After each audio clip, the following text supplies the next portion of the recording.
A very special good morning to all of you. स्वागत है आपका हमारे चैनल स्टडी विद अभिमान में। फ्रेंड्स, आज मैं आपके लिए यूपी पॉलिटेक्निक एंट्रेंस एग्जाम 2019 के लिए मैथमेटिक्स का एक मोस्ट इंपॉर्टेंट चैप्टर साधारण तथा चक्रवृद्धि ब्याज सिंपल एंड कंपाउंड इंटरेस्ट लेकर आया हूँ। फ्रेंड्स, अगर अभी तक आपने हमारे चैनल स्टडी विद अभिमान को सब्सक्राइब नहीं किया है तो सब्सक्राइब कर लीजिए और साथ ही साथ बेल आइकन पर क्लिक कर दीजिए, जिससे आपको लेटेस्ट वीडियोज़ मिले सबसे पहले। तो चलिए फ्रेंड्स, आज के इस चैप्टर को स्टार्ट करते हैं। चैप्टर का नाम है हमारा साधारण तथा चक्रवृद्धि ब्याज यानी simple and compound interest. Friends, chapter start करने से पहले मैं आपको बता दूं, जो आपका चैप्टर है साधारण तथा चक्रवृद्धि ब्याज यानी सिंपल एंड कंपाउंड इंटरेस्ट, ये आपके एंट्रेंस एग्जाम के पॉइंट ऑफ व्यू से मोस्ट इंपॉर्टेंट चैप्टर है, क्योंकि फ्रेंड्स आपके एंट्रेंस एग्जाम में इस चैप्टर से 1 से 2 क्वेश्चन पूछे जाते हैं। तो फ्रेंड्स, सबसे पहले हम इस चैप्टर के कुछ कॉन्सेप्ट को पढ़ेंगे, उसके बाद हम क्वेश्चन को सॉल्व करेंगे। तो चलिए फ्रेंड्स, सबसे पहला टॉपिक देखते हैं हमारा क्या दिया हुआ है। तो फ्रेंड्स, सबसे पहला टॉपिक हमारा दिया हुआ है मूलधन यानी प्रिंसिपल अमाउंट। तो मूलधन को इंग्लिश में हम क्या कहते हैं? मूलधन को हम इंग्लिश में कहते हैं प्रिंसिपल अमाउंट। तो चलिए फ्रेंड्स, देख लेते हैं हमारा मूलधन होता क्या है। तो फ्रेंड्स, यहाँ पे लिखा हुआ है, यह वह राशि है जिसे कोई व्यक्ति किसी से उधार के रूप में लेता है या किसी को देता है। तो फ्रेंड्स, प्रिंसिपल अमाउंट हमारा क्या होता है? मूलधन हमारा क्या होता है? मूलधन होता है हमारा यह वह राशि है जिसे कोई व्यक्ति किसी से उधार के रूप में लेता है या किसी को देता है।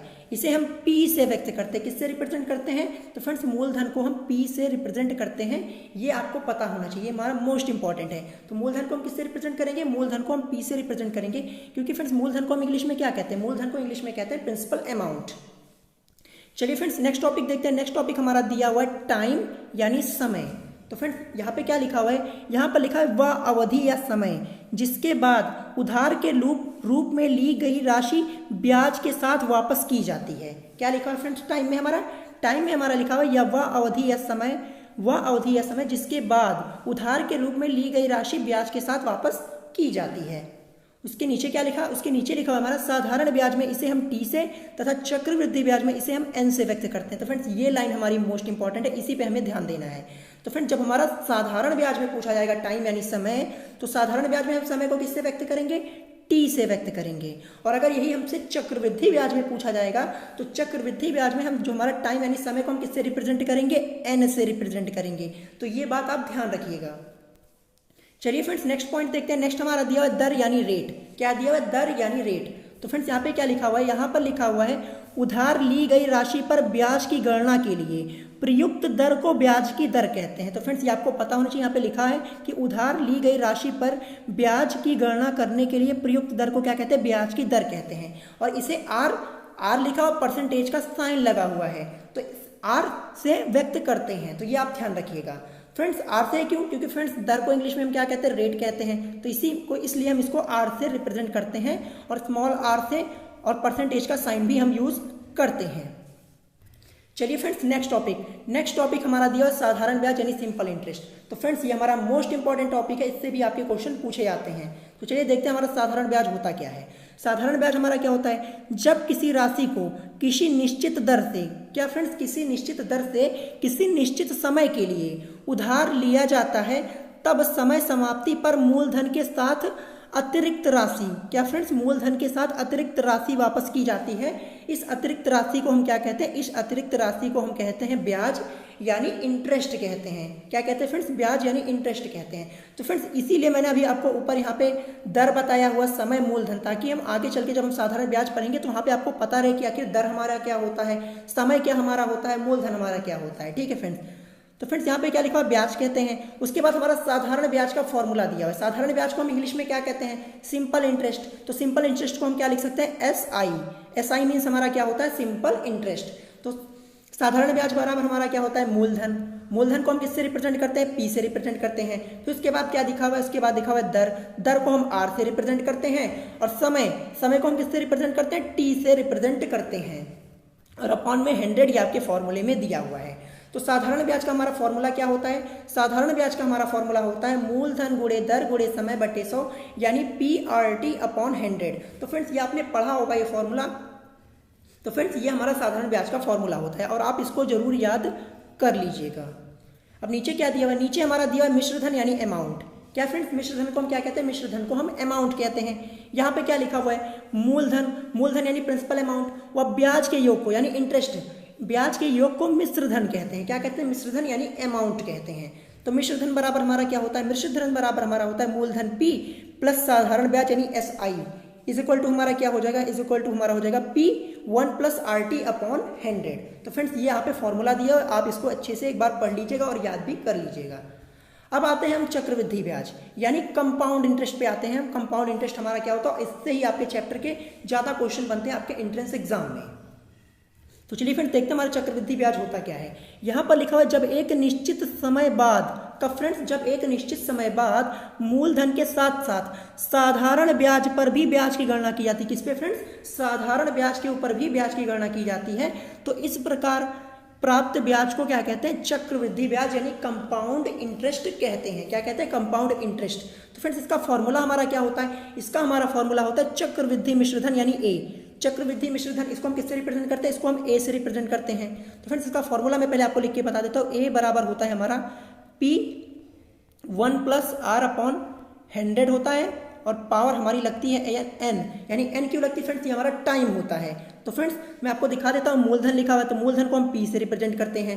फिर उसके बाद 1 प्लस दर, क्या लिखा, 1 प्लस दर अपॉन 100 लिखा, तो दर को हम किससे रिप्रेजेंट करते हैं, R से रिप्रेजेंट करते हैं। 100 तो हमारा 100 रहेगा और समय तो फ्रेंड्स यहाँ पे समय चक्रवृद्धि ब्याज है, चक्रवृद्धि ब्याज है तो समय को हम n से रिप्रेजेंट करेंगे तो पावर हमारी n हो जाएगी।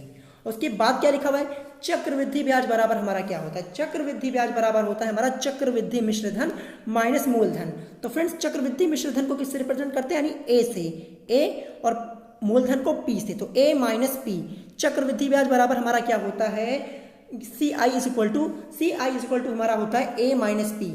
चक्रवृद्धि ब्याज को हम CI लिख सकते हैं यानी compound interest is equal to क्या हो जाएगा, चक्रवृद्धि मिश्रधन को A से रिप्रेजेंट करते हैं और प्रिंसिपल अमाउंट को P से यानी मूलधन को P से। तो CI इज इक्वल टू हमारा हो जाएगा a माइनस P। ये आप ध्यान रखिएगा, ये आपका मोस्ट इंपॉर्टेंट फॉर्मूला है, इसी से हमारे क्वेश्चन सॉल्व होंगे। तो फ्रेंड्स ये हमारे कुछ कॉन्सेप्ट थे, कॉन्सेप्ट को आप पढ़ लीजिएगा। अगर आपके पास बुक है तो बुक से पढ़ लीजिएगा, अगर नहीं है तो नोट डाउन कर लीजिएगा।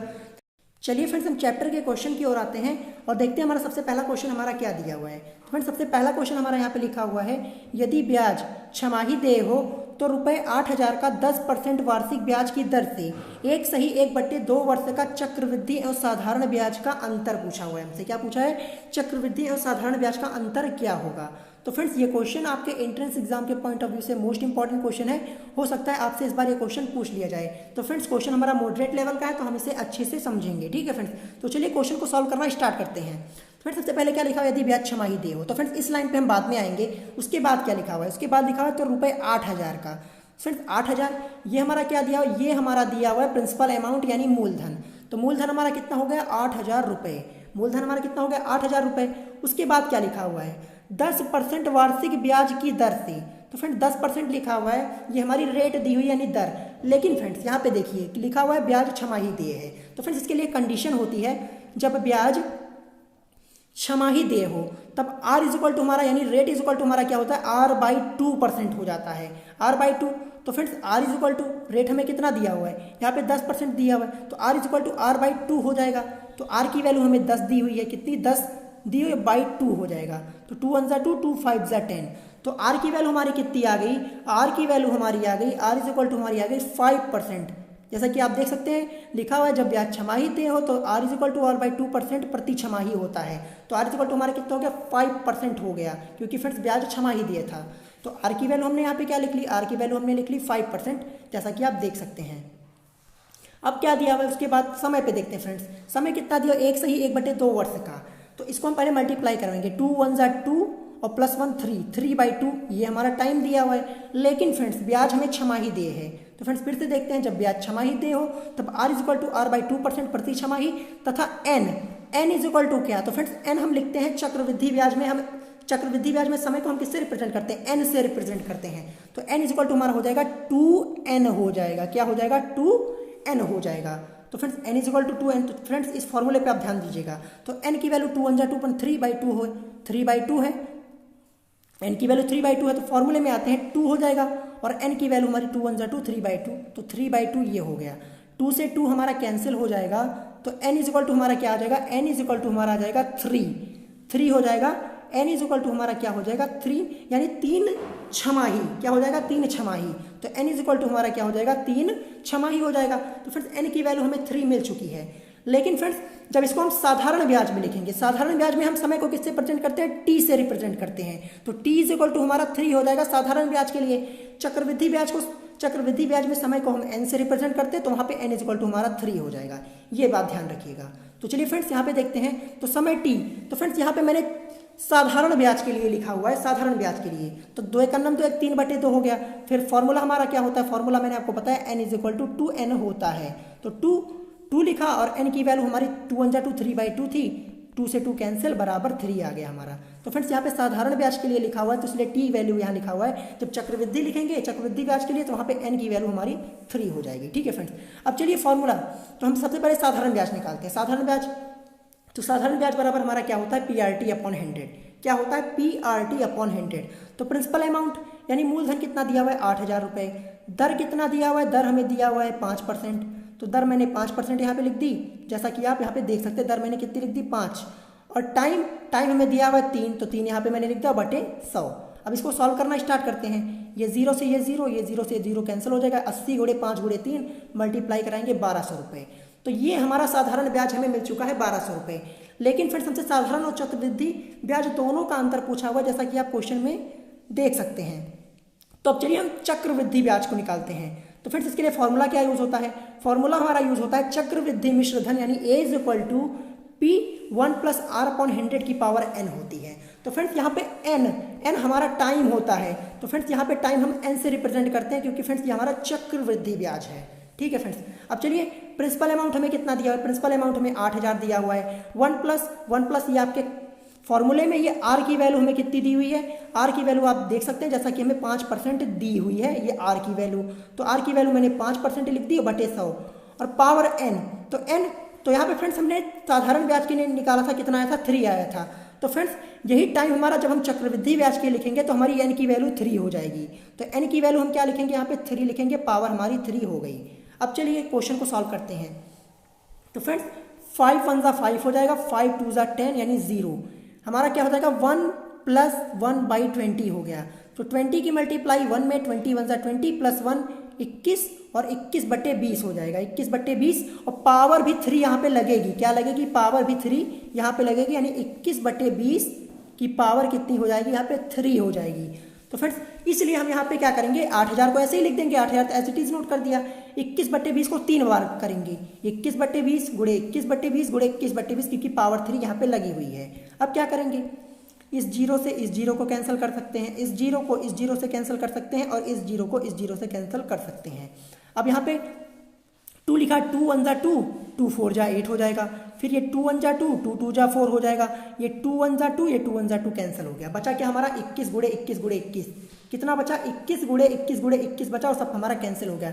तो 21 × 21 × 21 इनको मल्टीप्लाई करवा लेंगे, मल्टीप्लाई करवाने पर हमारा कितना आ जाएगा, 9261 आ जाएगा। कितना, 9261। अब हम निकालेंगे चक्रवृद्धि ब्याज। ये तो हमारा हमें चक्रवृद्धि मिश्रधन मिला हुआ है, अब हमें ए की वैल्यू यहाँ पे मिली हुई है। अब निकालेंगे चक्रवृद्धि ब्याज। तो चक्रवृद्धि ब्याज बराबर हमारा क्या होता है, चक्रवृद्धि मिश्रधन यानी ए और माइनस मूलधन यानी पी, ए माइनस पी होता है। तो ए की वैल्यू हमें कितनी निकली, 9261 यहाँ पे निकली हुई है, और माइनस करेंगे प्रिंसिपल अमाउंट यानी 8000 को, तो माइनस कर दिया, बराबर कितना निकल गया, 1261 रुपये। तो फ्रेंड्स ये हमारा क्या होगा, ये हमारा चक्रवृद्धि ब्याज हो गया। अब हम निकालेंगे चक्रवृद्धि और साधारण ब्याज में अंतर, यही आपके क्वेश्चन में पूछा हुआ है। तो चक्रवृद्धि ब्याज और साधारण ब्याज में अंतर, तो चक्रवृद्धि ब्याज हमारा कितना है, 1261 है। तो 1261 और हमने साधारण ब्याज कितना निकाला हुआ है, साधारण ब्याज हमने निकाला है 1200 रुपये। तो 1261 में से 1200 रुपये को हम लेस कर देंगे, हमारा आ जाएगा 61 रुपीज़। ये आपका करेक्ट आंसर हो जाएगा। तो फ्रेंड्स क्वेश्चन थोड़ा लेंदी है और कॉन्सेप्चुअल भी है, तो इसको आप अच्छे से इसकी प्रैक्टिस जरूर कर लीजिएगा। ऑप्शन में चेक करते हैं 61 कहाँ दिया हुआ है, तो फ्रेंड्स ये दिया हुआ है ऑप्शन सी में, आपका ऑप्शन सी यानी 61 आपका करेक्ट आंसर हो जाएगा। चलिए फ्रेंड्स नेक्स्ट क्वेश्चन देखते हैं। नेक्स्ट क्वेश्चन दिया हुआ है, यदि किसी शहर की जनसंख्या 4% प्रतिवर्ष की दर से बढ़ रही हो, कितनी फ्रेंड्स, 4% प्रतिवर्ष की दर से बढ़ रही हो, तथा लोगों की वर्तमान संख्या कितनी है, 15,625, 15,625 हो, तो 3 वर्ष बाद जनसंख्या क्या होगी। क्या पूछा है हमसे, 3 वर्ष बाद हमारी जनसंख्या क्या होगी। तो फ्रेंड्स इस क्वेश्चन को सॉल्व करने के लिए फॉर्मूला हमारा यूज होगा, मैंने यहाँ पे लिख दिया हुआ है। यदि किसी नगर की जनसंख्या R1 10% प्रति वर्ष की दर से बढ़ रही है तो टी वर्ष बाद जनसंख्या is equal to P 1 plus R upon 100 की पावर टी हो जाएगी। क्या हो जाएगी? 100 की पावर टी हो जाएगी। ये आपको ख्याल रखना है। तो फ्रेंड्स, शहर में लोगों की वर्तमान जनसंख्या कितनी दी हुई है? जैसा कि आप देख सकते हैं 15,625। ये हमारा क्या हो जाएगा? ये हमारा हो जाएगा पी की वैल्यू। क्या हो गई? पी की वैल्यू हो गई हमारी 15,625। और दर जैसा कि आप देख सकते हैं 4% प्रतिवर्ष की दर से बढ़ रही है। तो दर हमारी कितनी? रेट हमारा दिया हुआ है 4%। जैसा कि आप देख सकते हैं तो 4% मैंने यहाँ पे लिख दिया। समय कितना दिया हुआ? 3 वर्ष बाद जनसंख्या क्या होगी? तो टी की वैल्यू हमें कितनी दी हुई है? टी की वैल्यू हमें यहाँ पे 3 दी हुई है। तो फिर सब हम जनसंख्या निकाल लेते हैं। तो इसके लिए फॉर्मूला मैंने आपको ऊपर बताया हुआ है। फॉर्मूला हमारा क्या है? पी 1 प्लस आर अपॉन 100 की पावर टी दिया हुआ है। तो फ्रेंड्स, पी हमें कितना दिया? पी की वैल्यू हमें दी हुई वर्तमान हमें कितना दिया हुआ था? 15,625 यानी 15,625। तो 15,625 मैंने यहाँ पे लिख दिया हुआ है। क्या लिख दिया फ्रेंड्स? 15,625। उसके बाद 1 रेट कितना दिया हुआ है? दर हमें दिया हुआ है 4%। जैसा कि आप देख सकते हो तो 4% मैंने यहाँ पे लिख दिया अपॉन 100 फॉर्मूले में। और समय हमें दिया हुआ 3 वर्ष। तो टी की पावर यहाँ पे 3 हो गई। 3 लगा दी मैंने पावर। अब क्या करेंगे? तो फ्रेंड्स 4 1 जा 4, 4 2 जा 8, 2 उधर जाएगा, 4 5 जा 20। तो 1 प्लस 1 अपॉन 25। तो 25 की मल्टीप्लाई 25 1 25 प्लस 1 26 अपॉन 25 और पावर ऊपर 3 रहेगी ही। तो क्या हो गई फ्रेंड्स? हमारे 26 अपॉन 25 और नीचे ऊपर पावर हमारी 3। तो फ्रेंड्स, अब क्या करेंगे? 26 को 3 बार 26 गुणे 26 बटे 25, 26 बटे 25, 26 बटे 25 3 बार लिख दिया। ये पावर जो थी तो यहाँ पे मैंने लिख दिया। और यहाँ पे लिखा हुआ है 156 25। तो फ्रेंड्स, इससे इसको डिवाइड कर सकते हैं। चलिए 25 से इसको डिवाइड करते हैं। 156 और 25 को हम क्या करेंगे? 25 से डिवाइड करते हैं। तो 25 से डिवाइड करना स्टार्ट करते हैं। तो फ्रेंड्स 25 पंचे 125 छंका कितना होता है? 25 छंका हमारा 150 होता है। 150 होता है। बचेगा यहाँ पे 6। कितना बचेगा? 6। फिर 2 लिख सकते हैं यहाँ पे। 25 दूना हमारा कितना होता है? 50 होता है। तो यहाँ पर बचेगा हमारा 2। और यहाँ पे क्या बचेगा? 6 में से 5 जाएगा 1 और यहाँ बचेगा 5। तो 25 पंचे 5 यहाँ पे मैंने लिख दिया। 5 यहाँ पे मैंने लिख दिया। ऊपर से जो 5 था मैंने यहाँ पे नीचे ला के लिख दिया। तो हमारा हो जाएगा 25 पंचे 125 यानी डिवाइड होने पर कितना आ जाएगा? 625। 25 का नाम 25 और ये हमारा हो गया 625। फिर 25 का नाम 25 हमारा हो जाएगा। फिर 25 दूना 50 और 12 उधर जाएगा 125। 25 पंचे 125 और ये 25 से ये 25 हमारा कैंसिल हो गया। बचा क्या हमारा? 26 इंटू 26 इंटू 26। इन सबको मल्टीप्लाई करवाएंगे। मल्टीप्लाई करवाने पर हमारा आ जाएगा 17,576। ये आपका करेक्ट आंसर हो जाएगा। तो चलिए फ्रेंड्स, ऑप्शन में चेक करते हैं 17,576 कहाँ दिया हुआ है। तो 17,576 हमें कहाँ दिया? ये हमें दिया हुआ है ऑप्शन बी में। तो फ्रेंड्स 3 वर्ष बाद जनसंख्या क्या होगी? फ्रेंड्स 3 वर्ष बाद हमारी जनसंख्या हो जाएगी 17,576। तो ये आपको ध्यान रखना है। ये आपका करेक्ट आंसर हो जाएगा। फ्रेंड्स क्वेश्चन बहुत ईजी था, बस थोड़ा कैलकुलेशन पे हमें ध्यान देना है। ठीक है फ्रेंड्स, चलिए फ्रेंड्स नेक्स्ट क्वेश्चन देखते हैं। नेक्स्ट क्वेश्चन क्या दिया हुआ है? नेक्स्ट क्वेश्चन दिया हुआ है कोई धन निश्चित दर से 8 वर्ष में 2 गुना हो जाता है। कितना फ्रेंड्स? 8 वर्ष में 2 गुना हो जाता है। उसी दर से कितने समय में धन 3 गुना हो जाएगा? तो फ्रेंड्स इस क्वेश्चन को सॉल्व करने के लिए बेसिक सा फॉर्मूला हमारा होता है। इसी फॉर्मूले से हम क्वेश्चन को विदिन 5 से 10 सेकंड के अंदर सॉल्व कर सकते हैं। फ्रेंड्स इंपॉर्टेंट क्वेश्चन है ये हमारा। चलिए फ्रेंड्स फॉर्मूला, तो फ्रेंड्स क्या पूछा है? 3 गुना हो जाएगा। तो 3 गुना होने में लगा समय, फॉर्मूला क्या हमारा यूज होगा? n2 - 1 upon n1 - 1 into T1। क्या लिखा हुआ है? T1 लिखा हुआ है। तो फ्रेंड्स n2 की वैल्यू क्या दी हुई है? तो फ्रेंड्स क्या पूछा हमसे? पूछा उसी दर से कितने वर्ष में समय 3 गुना हो जाएगा। तो ये हमारी n2 की वैल्यू है। n2 की वैल्यू हमारी कितनी दी हुई है? n2 की वैल्यू हमें 3 दी हुई। कितना दी हुई है? 3 दी हुई है। अब n1, तो फ्रेंड्स n1 की वैल्यू हमें कितनी दी हुई है? तो फ्रेंड्स n1 की वैल्यू आप देख सकते हैं, कोई धन निश्चित दर से 8 वर्ष में 2 गुना हो रहा है। पहले तो वो 8 वर्ष में 2 गुना हो रहा है ना। तो फ्रेंड्स ये हमारी n1 की वैल्यू हो गई। n1 की वैल्यू 2 हो गई। फिर पूछ रहा है कि उसी दर से कितने समय में धन 3 गुना हो जाएगा। तो n2 की वैल्यू हमारी कितनी हो जाएगी? n2 की वैल्यू हमारी हो जाएगी 3, यानी 3 गुना पूछ रहा है ना फ्रेंड्स। तो n2 की वैल्यू हमारी 3 हो जाएगी। और फ्रेंड्स T1, तो T1 की वैल्यू हमें कितनी दी हुई है? तो T1 जैसा कि आप देख सकते हैं 8 वर्ष समय हमें कितना दिया हुआ है। तो T1 की वैल्यू हमारी हो गई 8 वर्ष हो गई। और हमें फाइंड क्या करना है? उसी दर से कितने समय तो हमें टाइम फाइंड आउट करना है। फ्रेंड्स क्या करना है? टाइम फाइंड आउट करना है। तो चलिए फ्रेंड्स n2 की वैल्यू मैंने 3 रखी हुई है, तो 3 मैंने यहाँ पे पुट कर दी। और -1 आपके फॉर्मूले में है, n1 की वैल्यू 2 और यहाँ पे माइनस आपके -1 ये आपके फॉर्मूले में है और T1 की वैल्यू हमारी 8 दी हुई है। अब क्या करेंगे, 3 में से 1 को लेस करेंगे 2 आ जाएगा और 2 में से 1 जाएगा तो एक से हमारा कोई मतलब नहीं और मल्टीप्लाई बाई 8, तो 2 की मल्टीप्लाई 8 में बराबर 16 वर्ष। कितना फ्रेंड्स, 16 वर्ष। तो टाइम हमारा कितना आ जाएगा, 16 वर्ष। यानी फ्रेंड्स उसी दर से कितने समय में धन 3 गुना हो जाएगा, 16 वर्ष में। कितने वर्ष में, 16 वर्ष में। तो आपका ऑप्शन सी करेक्ट हो जाएगा। चलिए फ्रेंड्स आज का लास्ट क्वेश्चन देखते हैं, क्योंकि फ्रेंड्स वीडियो हमारी लंबी हो रही है तो फ्रेंड्स आज की इस वीडियो में हम केवल 4 क्वेश्चन ही सॉल्व कर पाएंगे। फ्रेंड्स चौथा क्वेश्चन हमारा क्या दिया हुआ है, चौथा क्वेश्चन दिया हुआ है कि 20 वर्ष में, क्या लिखा हुआ है, 20 वर्ष में कितने प्रतिशत वार्षिक ब्याज की दर से कोई धन अपने से 2 गुना हो जाएगा। क्या फ्रेंड्स, अपने से 2 गुना हो जाएगा।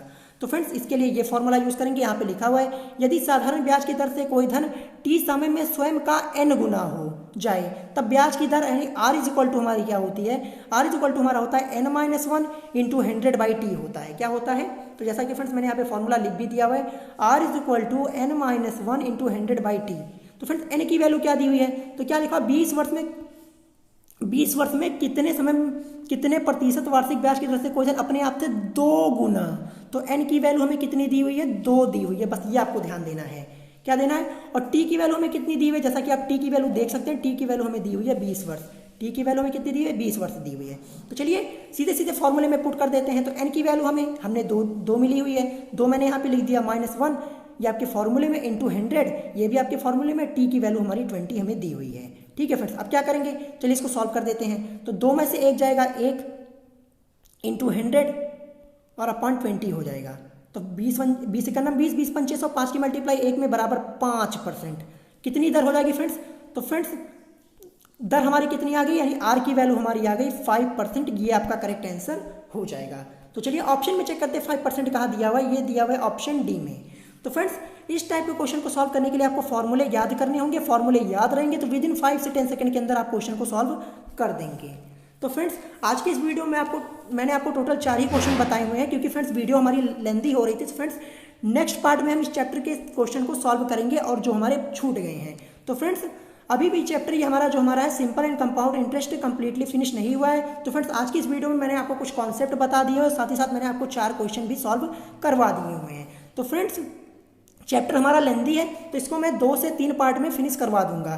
तो फ्रेंड्स अगर आज की वीडियो आपको पसंद आई हो तो वीडियो को लाइक करना मत भूलिएगा और साथ ही साथ हमारे चैनल स्टडी विद अभिमान को सब्सक्राइब करना मत भूलिएगा। तो फ्रेंड्स आज की वीडियो में इतना ही, मिलेंगे नेक्स्ट वीडियो में। Thanks for watching.